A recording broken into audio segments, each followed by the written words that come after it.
Meus queridos e amados irmãos, que a doce e gloriosa paz do Senhor Jesus seja com todos. Nós estamos de volta para mais uma aula de Escola Bíblica Complementar.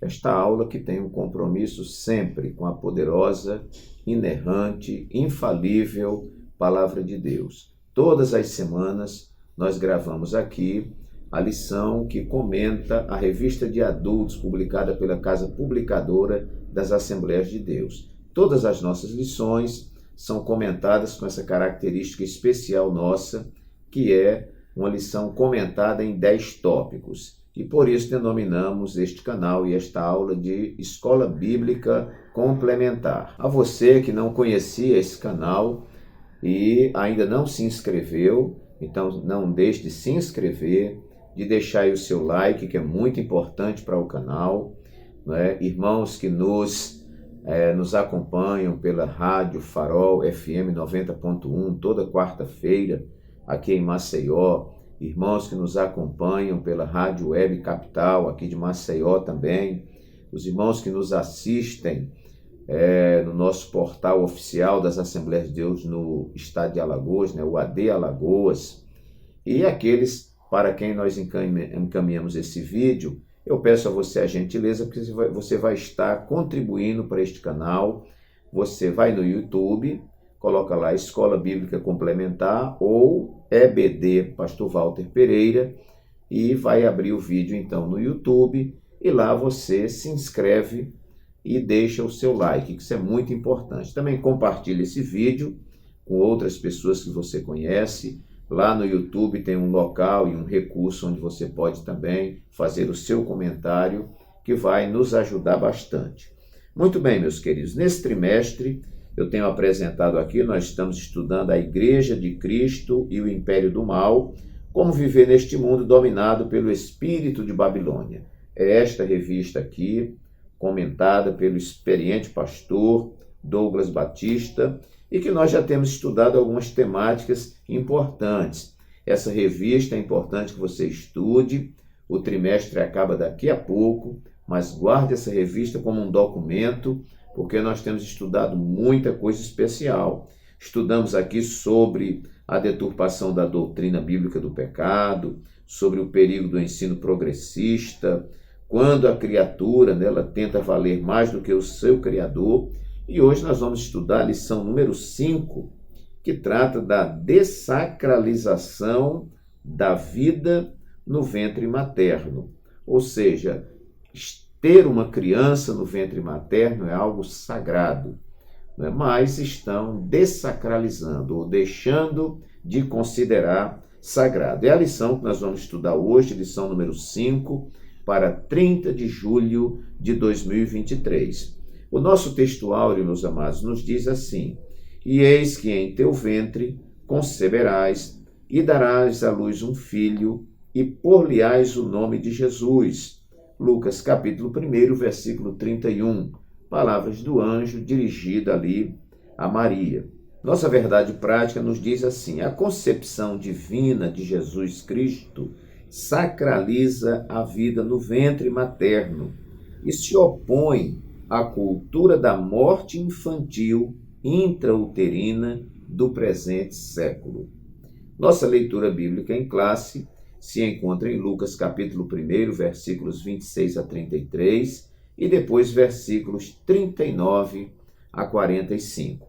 Nos diz assim a palavra de Deus: e no 6º mês foi o anjo Gabriel enviado por Deus a uma cidade da Galileia chamada Nazaré, a uma virgem desposada com um varão, cujo nome era José, da casa de Davi, e o nome da virgem era Maria.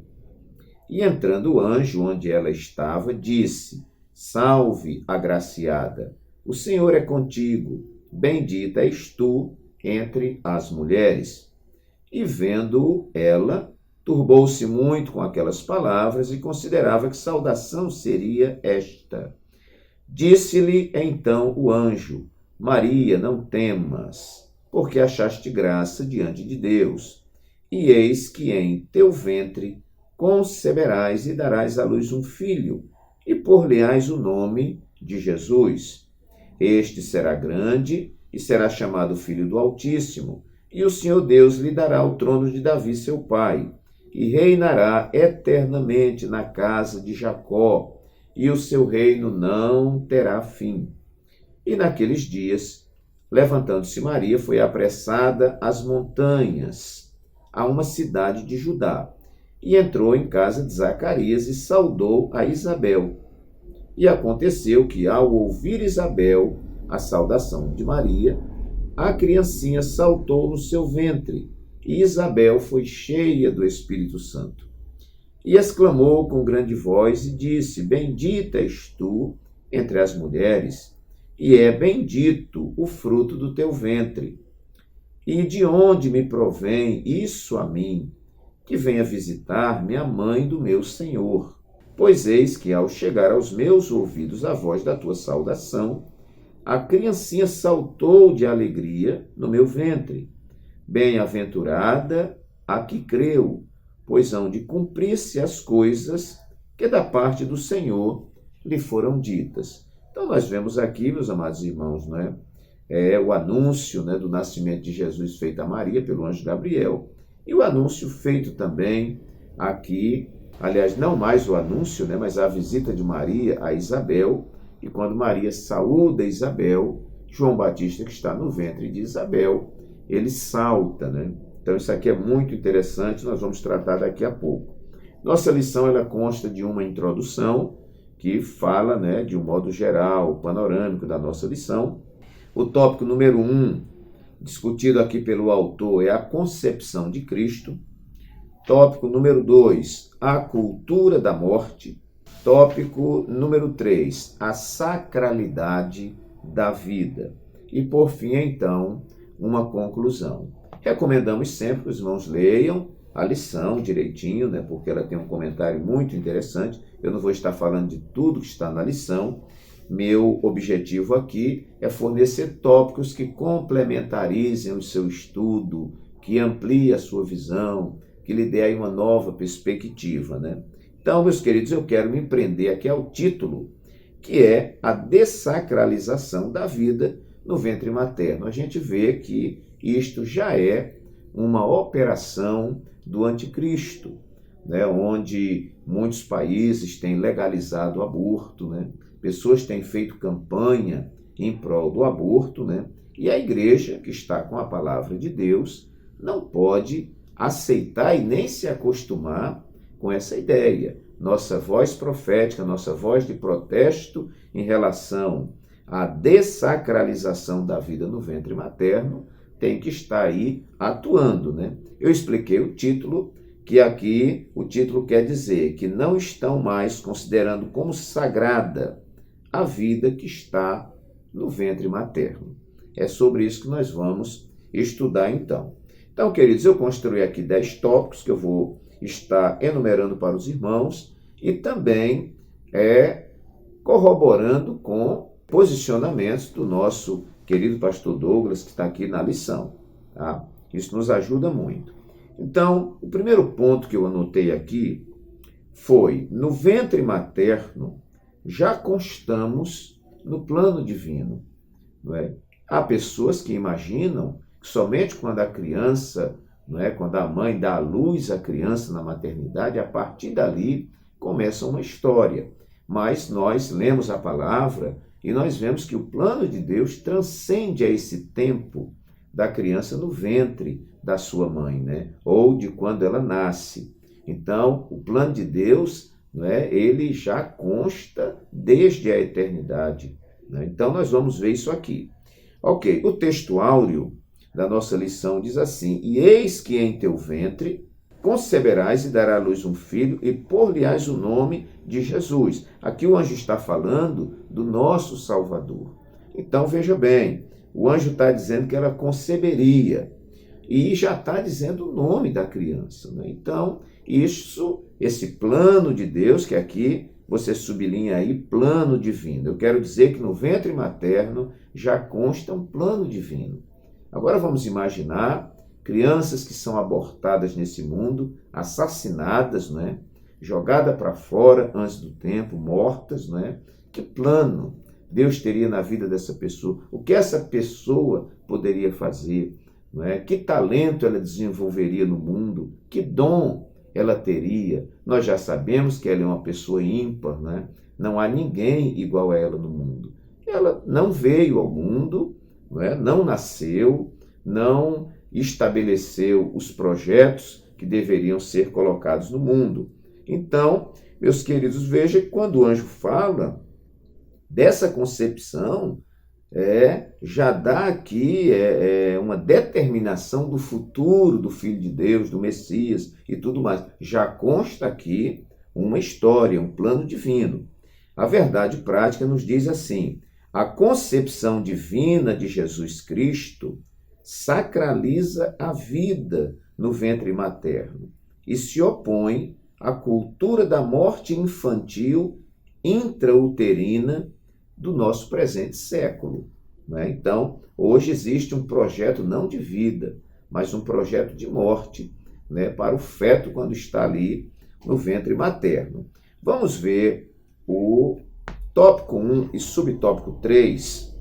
Eu achei aqui interessante e anotei. Vai nos dizer assim, lá mais ou menos no meio: assim, a relevância da gestação e a sacralidade da vida no ventre da mãe são endossadas quando a Bíblia registra a gravidez miraculosa de Maria e de Isabel, uma virgem e outra de idade avançada. Isabel trazia João no seu ventre, que nasceu com o objetivo de preparar ao Senhor um povo bem disposto. A missão de João Batista, né, quando ele foi concebido no ventre de Isabel, que era uma mulher idosa, casada com Zacarias, já foi concebido com uma missão. E Maria portava em seu ventre o Filho do Altíssimo, o Rei Eterno, que nasceu para ser o Salvador, que é Cristo, o Senhor. Então nós vamos ver aqui um plano de Deus na vida, não é, já da criança quando está no ventre da mãe. O profeta Jeremias, Deus dirige uma palavra para ele, né, dando a designação do seu ministério profético. Ele diz assim: ai de mim, porque eu não sei falar, porque eu sou ainda uma criança. E Deus disse para ele assim: não digas eu sou uma criança, porque onde eu te mandar, tu irás, e o que eu te mandar dizer, você dirá, né? Porque eu te conheci, né, desde o ventre da sua mãe, né, e as nações te santifiquei e te dei por profeta. Então, meus queridos, a gente já estabelece aqui, no ventre materno, já constamos no plano divino. Então, muito cuidado com quem acha que isso não tem importância, que aquilo é apenas uma junção de duas células, eu não vi ainda, então vamos matar. Tem que ter muito cuidado com isso. Segundo lugar, a sacralidade da vida desde o ventre materno. No primeiro tópico, eu abordei sobre o plano de Deus para esta criança, não é?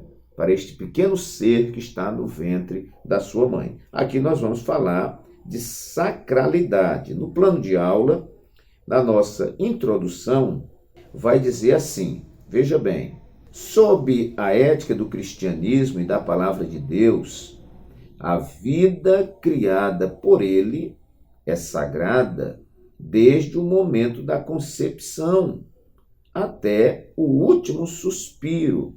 Isso é sacralidade.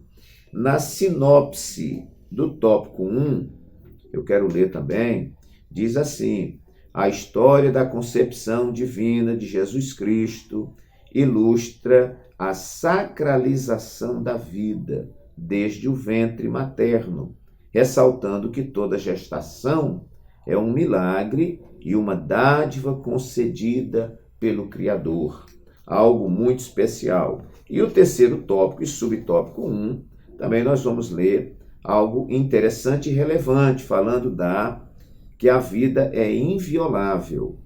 A vida humana é sagrada. Sublinha isso aí, meu irmão, pois ela é um ato criativo de Deus, o autor e a fonte originária do fôlego da vida.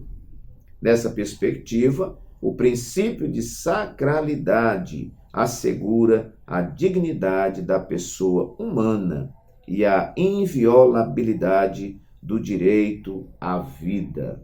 Então é como se Deus decreta que nós temos que ter vida e vem o homem, a criatura, e acha que pode matar uma criança que está no ventre. Não é? Então, meus queridos, aqui nós vemos a sacralidade da vida. Aqui você vai sublinhar esta palavra sacralidade. Aquilo que foi gerado foi a junção, né, em função do ato sexual de um homem com uma mulher. O homem fornece o seu gameta, a mulher fornece o seu gameta, espermatozoide e óvulo, né, se juntam e daqui a pouco se forma uma célula, né, e isso não é simplesmente uma empresa de um homem com uma mulher, um empreendimento de um homem e uma mulher. Deus está neste negócio. A concepção, o milagre da vida tem a mão de Deus. E isto é sagrado.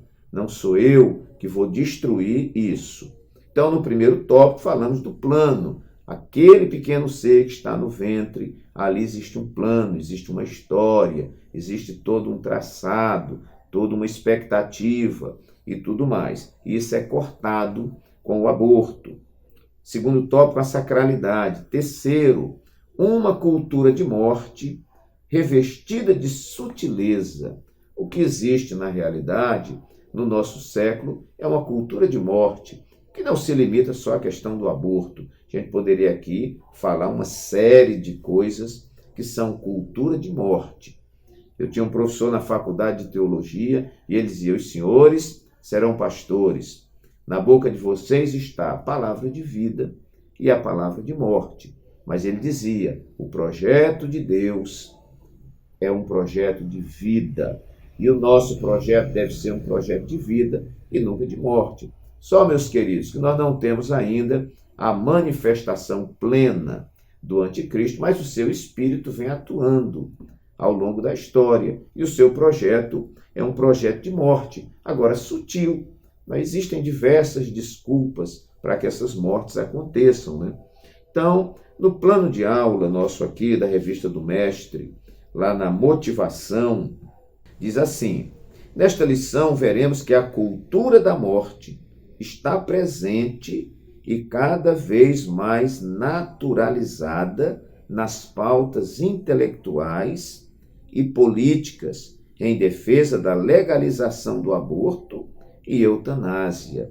O aborto, todos nós sabemos, né? É uma mãe que está, né, ou uma mulher, não vou chamar de mãe, né? Uma mulher está com, né, um feto, né, uma criança no seu ventre, e ela produz espontaneamente um aborto e mata essa criança, assassina esta criança. E a eutanásia, né, existem países que legalizaram a eutanásia. Né? Você vai lá e diz: olha, eu quero morrer.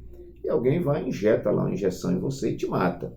Não é? Então, o direito de tirar a vida. Não, a pessoa está sofrendo muito, a pessoa já perdeu a memória e coisa e tal, e vamos matar. Nós temos a vida como sagrada.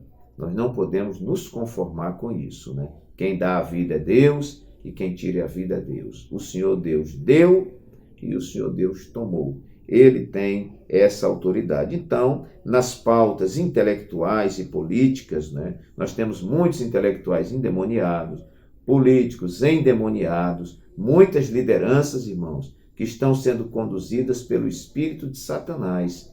Então, eles vão de encontro à palavra de Deus e vão fazer suas realizações em nome do poder, em nome do ganho financeiro, em nome do prestígio político. Contrariam a palavra e realizam esses tipos de crimes, né? Então, legalização do aborto e eutanásia.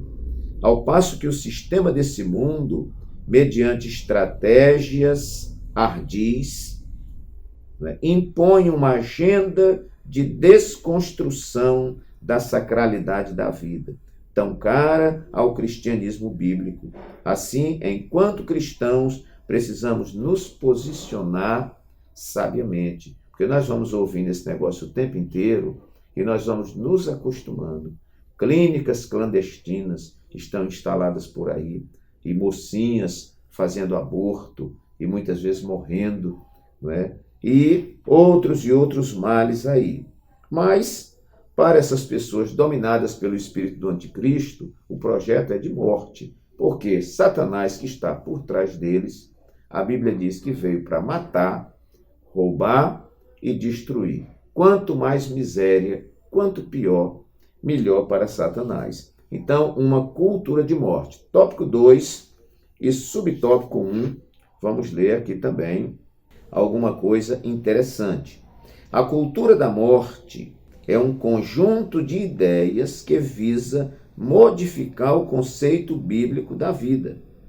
Entre suas pautas estão a legalização do aborto, da eutanásia, né, que é você poder escolher ou alguém decidir tirar a sua vida, apologia ao suicídio. Já tem gente defendendo o suicídio, né? E a gente sabe que o suicídio é pecado, né? Não é bíblico esse tipo de procedimento.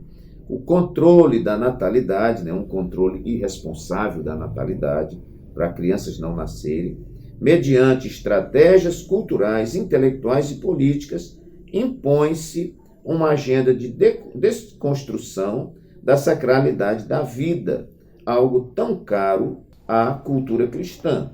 Nesse sentido, estimula-se a eugenia. O que é eugenia? É o descarte do ser humano com alguma má formação ainda no útero materno. Essa criança tem uma má formação, então vamos matar, né? A maternidade é depreciada a fim de que a mulher não deseje ser mãe. O conceito de saúde reprodutiva é modificado para justificar o aborto como medida de saúde feminina. O direito à vida no útero é substituído pelo direito incondicional da mulher sobre o seu próprio corpo. Então a mulher diz: o corpo é meu, eu faço dela o que eu quiser. E se eu quiser, eu assassino uma criança, né? Então, por meio do aborto, decreta a morte do fruto do seu ventre.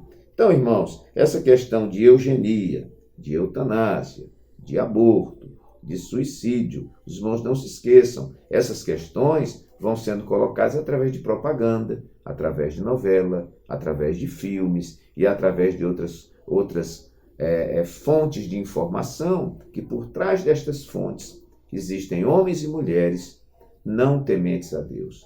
Por isso que Paulo, precavidamente, porque nós estamos no mundo, nós não somos do mundo, mas estamos no mundo, numa cultura. Paulo diz: examinai tudo e retende o bem. Nós não podemos engolir tudo. Então, às vezes um político está defendendo, um presidente está defendendo, né? Ou às vezes um alto líder religioso está defendendo, mas o verdadeiro crente, ele confere na Bíblia Sagrada. A reforma, né, nos deu essa legitimidade, né? Não é de você comer tudo que estão dando para você, tudo que você está vendo na internet. Você tem que conferir na palavra se está de acordo, porque o mundo está sendo aí gradativamente sendo dominado pelo espírito do anticristo. O espírito do anticristo é contra tudo que Cristo diz. Então, meus queridos, nós vemos aqui nesse terceiro tópico uma cultura de morte revestida de sutileza. Essa coisa não vem de forma agressiva, né? Não é? Olha, mocinha, você pode transar, desde que você use lá um preservativo e tudo mais. Aí a moça vai e transa, um dia com preservativo, no outro já não usa preservativo, daqui a pouco grávida. Aí nós estamos cheios de adolescente, grávida. Aí agora está grávida devido à sua irresponsabilidade e agora vamos para uma clínica de aborto matar esta criança. Mas o pessoal está dizendo que é bonito, né? Por aí as novelas, né, estão dizendo, políticos estão defendendo. Você tem liberdade sobre o seu corpo, né? Você precisa usufruir do prazer. O importante é ser feliz. Mas essa felicidade não é a felicidade que Jesus nos dá. Essa irresponsabilidade vai gerar uma colheita, e uma colheita cara e amarga no futuro. Então, muito cuidado. Segundo tópico e terceiro subtópico, também tem aqui uma outra observação. Diz aqui que na lei mosaica, Provocar a interrupção da gravidez da mulher era um ato criminoso. Está lá em Êxodo 21, 22 e 23. No sexto mandamento, o homem é proibido de matar, o que significa literalmente não assassinar. Os intérpretes do Decálogo, os 10 mandamentos, concordam que a proibição do aborto está incluída neste mandamento. Não matarás. Ponto. Vamos para o nosso quarto tópico. Essa dessacralização da vida no ventre materno não é sagrado ter o bebê no ventre materno. Esse negócio não tem nada de Deus e tudo mais. A turma vai desconstruindo. Isso aqui eu coloquei em quarto lugar. É uma injeção de irresponsabilidade nos casais. Ora, se abortar não é nada demais, então a turma vai fazer sexo, aí lá vão ter. E aí a mulher engravida, não, mas se eu engravidar, eu aborto, Então, isso é uma injeção de irresponsabilidade. Então, se a pessoa tem um conhecimento da palavra, primeiro, não vai manter relações sexuais fora do casamento. Primeiro, tem temor de Deus, tem a palavra de Deus e tem tudo mais. Engravidou, tem que assumir agora o filhinho. Você engravidou, agora deixa a criança nascer e vamos cuidar da criança. Isso não lhe dá o direito de matar. Então, muita gente está por aí, irmãos, transando à vontade, que o diga os bailes funk da vida, que o diga aí as baladas da noite e tudo mais. De vez em quando chega uma mocinha em casa grávida, Mas, no entendimento dela, na propaganda que é feita pelo mundão, é que isso não é nada demais. Você vai ali, descarta isso que está dentro de você. E um grande pregador, na década de 80, ele dizia: você vai ficar atormentado pensando como seria a mãozinha desta criança passando no meu rosto, como seriam os olhos dele. Então, não é algo fácil, e na eternidade há um Deus que é justo, e muitas dessas mulheres irresponsáveis e inconsequentes vão estar prestando conta dessas vidas que foram abortadas. Quinto lugar, nós vamos ver aqui um atentado à saúde da mulher. Um aborto não é brincadeira. Um aborto, você está tirando um feto. Quem já viu cena na internet, que eu nem gosto de ver, irmãos. Existem cenas na internet, daquele ferro puxando um bebê, o coraçãozinho batendo, a mãozinha dele pegando, um crime. E a pessoa saindo os pedaços daquele bebê. Ele é despedaçado no ventre da mãe. Então, aquilo ali não gera somente consequências para aquela criança. A criança vai morrer, mas a mãe não fica livre de consequências. Isso vai trazer consequências para a vida da mulher. Muitas vezes, mulheres irresponsáveis que vivem aí engravidando e abortando, engravidando e abortando, chega um dia que encontra alguém que ama, casa, e muitas vezes, por causa dessa irresponsabilidade do passado, muitas vezes ficam estéreis, não podem mais ter filho e vão chorar e ficar pedindo que Deus faça um milagre para que ela possa ter um filhinho, e muitas vezes isso é irreversível e não consegue ter. Então, um aborto é uma agressão intensa ao corpo da mulher, até porque o bebê está ligado, vamos dizer, completamente à sua mãe. Por isso que o amor de mãe, o apego, um bebê quando nasce, ele sente que ele é um com a mãe. Ele demora um tempo para ele entender que ele é uma pessoa desconectada da mãe. Então há uma ligação muito grande, mas eu não estou falando aqui só de físico, mas eu estou falando aqui de ligação espiritual. Mas, no físico, sublinha aí a questão saúde. Não vai dar tempo de falar tudo, você pode ir na internet e coloque lá assim, consequências para a saúde da mulher de um aborto. E você vai ver lá enumerado um monte de coisa. E tem gente que está aí pagando um preço alto, porque no passado praticou esse tipo de coisa. Então, um atentado à saúde da mulher. Vamos então, meus queridos, para o nosso sexto tópico. Anote aí, falamos primeiro do ventre materno, já constamos no plano divino, sublinha aí, o destaque é o plano divino para esta criança que está no ventre. Em segundo lugar, falamos sobre a sacralidade da vida desde o ventre materno. Esta criança que está no ventre materno, aí tem a mão de Deus. Sublinhe sacralidade. No terceiro, colocamos uma cultura de morte revestida de sutileza. Sublinha aí, cultura de morte. Não é alguém que está falando, não é alguém que está mandando, existe uma cultura de morte e de destruição.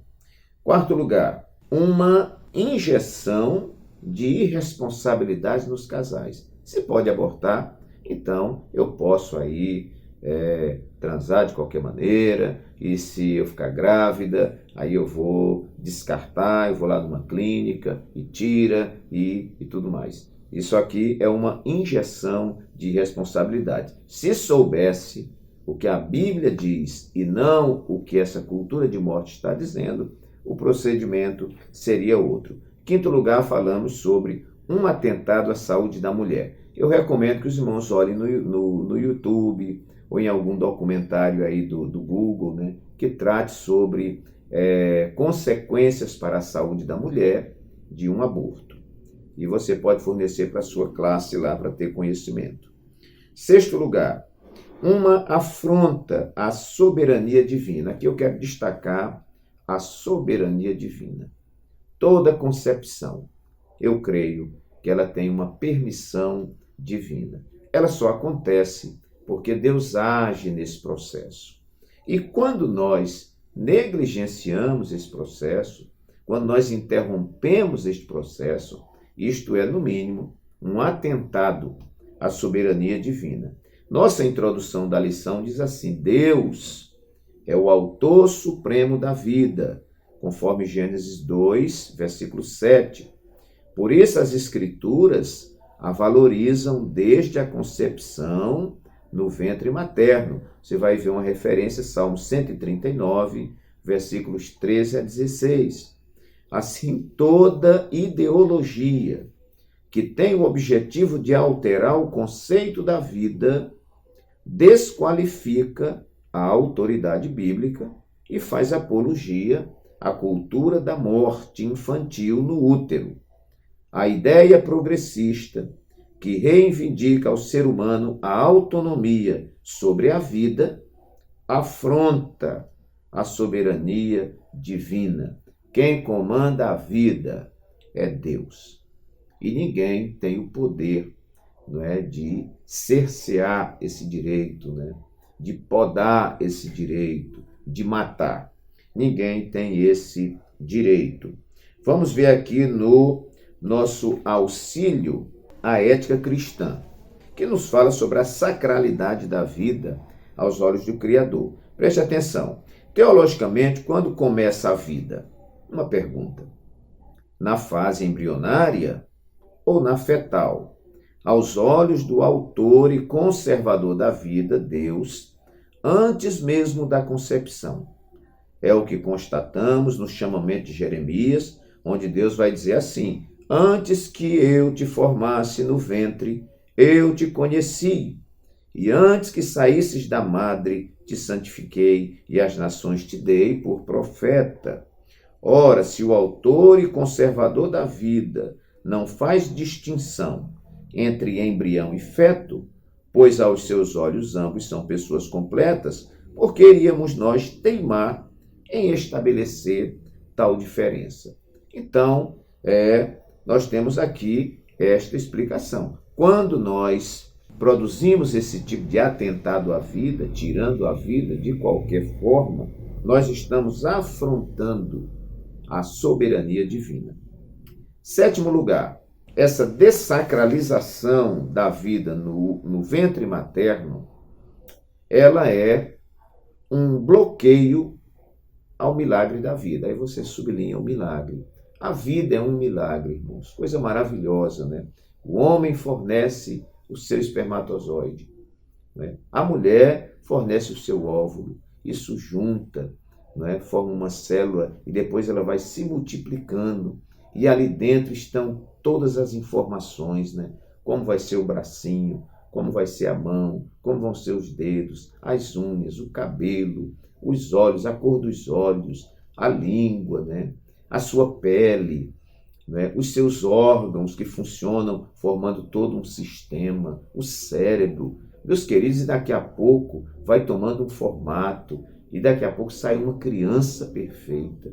Né? O nascimento de uma criança é um milagre da vida.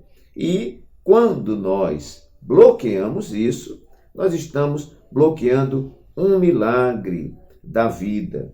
Tópico 1 e subtópicos 2 e 3. Nós vamos ver aqui a miraculosa concepção, quando o anjo Gabriel avisa a Maria que a sua concepção seria singular e miraculosa, porque desceria sobre ela o Espírito Santo, e declara que o menino, o santo, será chamado Filho de Deus. Nós temos a bênção do nascimento. A vida gerada no ventre de uma mulher é um milagre, pois Deus dotou o ser humano com a dádiva da procriação. Por isso, o nascimento de filhos é uma recompensa divina. Contudo, sem o dom da fertilidade, um ventre estéril torna-se obstáculo para a vivência da maternidade.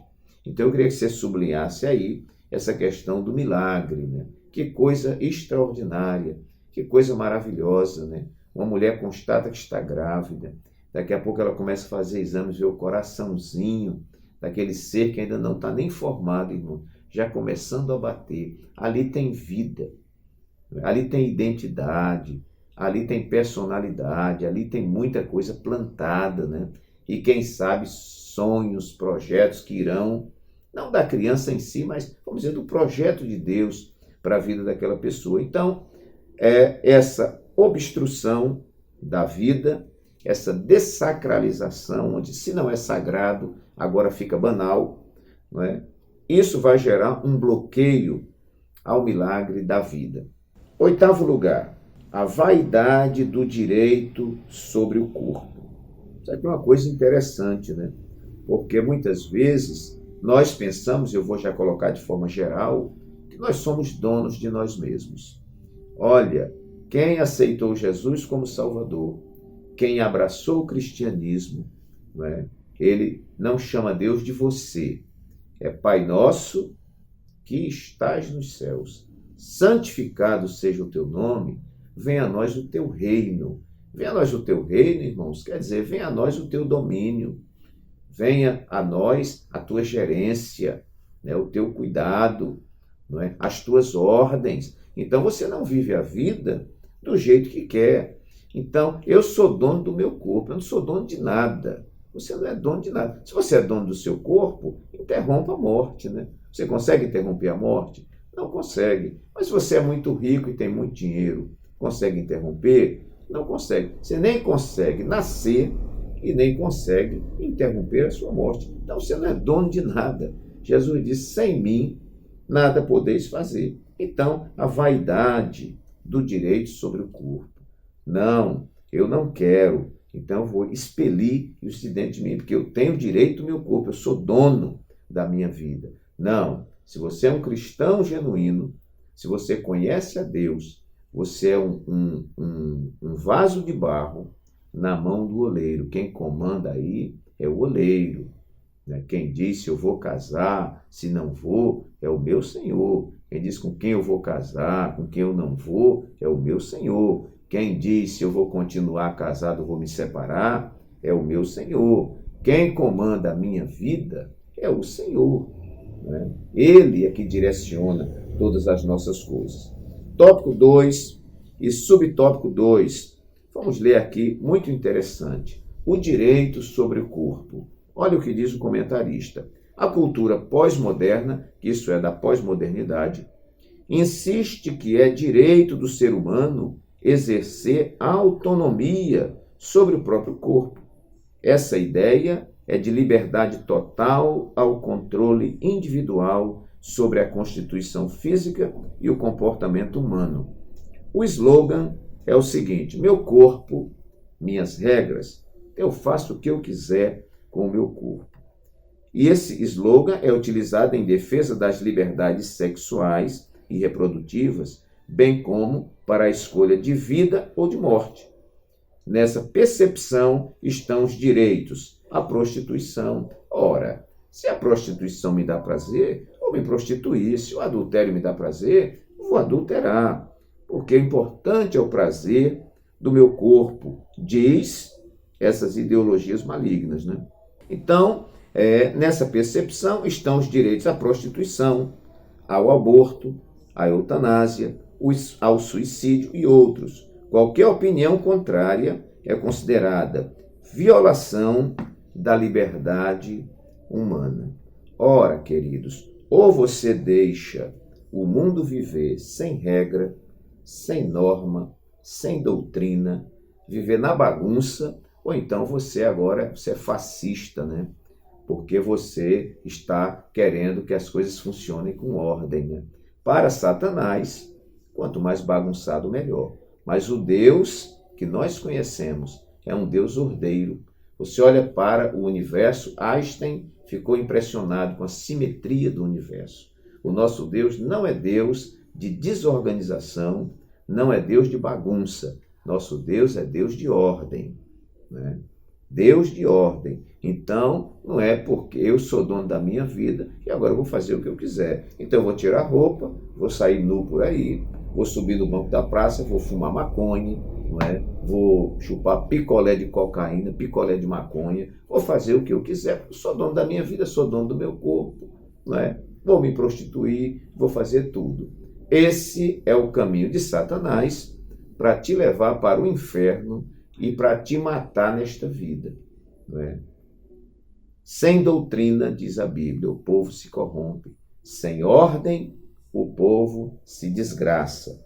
Então, nesse quesito, as Escrituras asseveram que o corpo deve ser nutrido e respeitado. E a Bíblia diz, o corpo é templo do Espírito Santo. Quem manda neste templo é o Espírito Santo. Então, meus queridos, nós vemos aqui, né, a vaidade do direito sobre o corpo, né? Isso é muito perigoso. Nono lugar, já estamos no penúltimo ponto, não é? Essa dessacralização é um ataque e desrespeito à vulnerabilidade infantil. Você só mata porque esta criança não tem como se defender. Ela não fala, ela não vai poder gritar, ela não vai poder protestar, ela não vai poder reagir. Como ela não tem força para isso, não é? Os assassinos matam, tanto os assassinos, né, que estão nas clínicas de aborto, como as assassinas, né, que são as... Mãe não, porque não é mãe, né? Mulher que pega uma criança que está no seu ventre e joga para fora. Já tem leis em países aí, né, de criança com 6 meses no ventre da mãe, podendo ser expulsa. Então, isso não é outra coisa senão o espírito do anticristo. Eu estou falando aqui de realidades, né? Estou falando para os irmãos, não sei se tem alguém que não é crente, que está assistindo ou ouvindo esse áudio, né? Mas se a palavra couber para você, receba. O nosso compromisso é com a verdade. Não estou falando nada fora das Escrituras. Então, a gente segura o tom aqui. É um ataque e desrespeito à vulnerabilidade infantil. Os irmãos tenham cuidado, porque já tem pessoas querendo aprovar lei de pedofilia, né, dizendo que o pedófilo é um coitadinho, né, que ele tem necessidade, né? Se ele tem necessidade, a sua necessidade tem que ser satisfeita. Então ele pode transar com um bebezinho, ele pode transar, né, com a menininha e tudo mais, né, porque ele tem essa necessidade e o coitadinho não pode ter privada a sua vontade. O diabo vai jogar esse tipo de coisa aí e vai ter gente querendo sancionar esse tipo de lei. Eu sei no que isso vai dar. Não vou falar aqui, mas eu já sei no que isso vai dar. Décimo lugar, um projeto de desconstrução familiar. Ora, se as crianças são abortadas, a família fica comprometida. Se as crianças são abortadas, né? O projeto de família, de construção familiar, é desconstruído, né? Há países, né, que, por uma questão de controle de natalidade, né, já estão importando pessoas de outros países para lá, porque está faltando mulher, né, ou está faltando homem, não sei, porque quando nasce daquele determinado sexo, né, muitas vezes tem, ou já sabe que é daquele sexo, tem que abortar. E aí, agora vem a necessidade, estão importando pessoas porque há um desequilíbrio. E todas as vezes, meus amados, todas as vezes que nós inventamos a nossa moda, né, os nossos critérios, e que nós andamos segundo a nossa mente carnal, diabólica, né, e muitas vezes obedecendo a esta natureza que só se inclina para o mal, o que a Bíblia chama de natureza carnal, o final é acidente. Eu gosto que a minha esposa sempre fala assim, ela diz que muitas das desgraças que nós estamos vivendo hoje é porque as pessoas estão pegando atalho na palavra de Deus. Quem conhece a palavra vai criando subterfúgio para se desviar da palavra e ter as suas invencionices. E isso termina em tragédia e em morte. Então, um projeto de desconstrução familiar. A família, nós estamos aí assistindo noticiários, nós estamos com a mídia na mão, né? Estamos vendo, né, a grande mídia e estamos também com redes sociais, com tudo. Aí hoje a propaganda é muito grande e os irmãos podem observar, aqueles crentes que ainda têm discernimento do Espírito Santo, eles vão observar, não é, no ambiente que nós estamos vivendo, que o ataque é para desconstruir a família, desmoralizar a família, dizer que casamento não faz sentido, que casamento, isso é uma construção social, mas se você quiser, você também desmancha, não é? Que você deixar sua esposa, deixar seu marido, se divorciar para lá, se divorciar para cá, isso é normal, não é? E Satanás vai incutindo essas coisas e aquilo que Jesus disse, o ladrão não vem senão a matar, roubar e destruir. E nós vamos observando países que se dizem modernos e que têm adotado esse tipo de prática, a gente só vê o relatório do prejuízo. E não adianta. Contrariou a Deus, contrariou a sua palavra, é prejuízo decretado. Meus queridos irmãos, que Deus assim nos abençoe, que esta palavra simples e objetiva, você não precisa concordar com tudo que eu falei, eu estou falando aqui e defendendo aquilo que eu creio como verdade, né? E sou muito feliz em crer nessas verdades da palavra. Então que Deus te abençoe. Para você que está estudando a revista, não é? Receba esta aula complementar. Para você que vai dar aula, se algum tópico foi interessante para você, forneça para os seus alunos. Receba aqui um abraço carinhoso do pastor Walter Pereira e até o nosso próximo vídeo e aula, se Deus assim o permitir.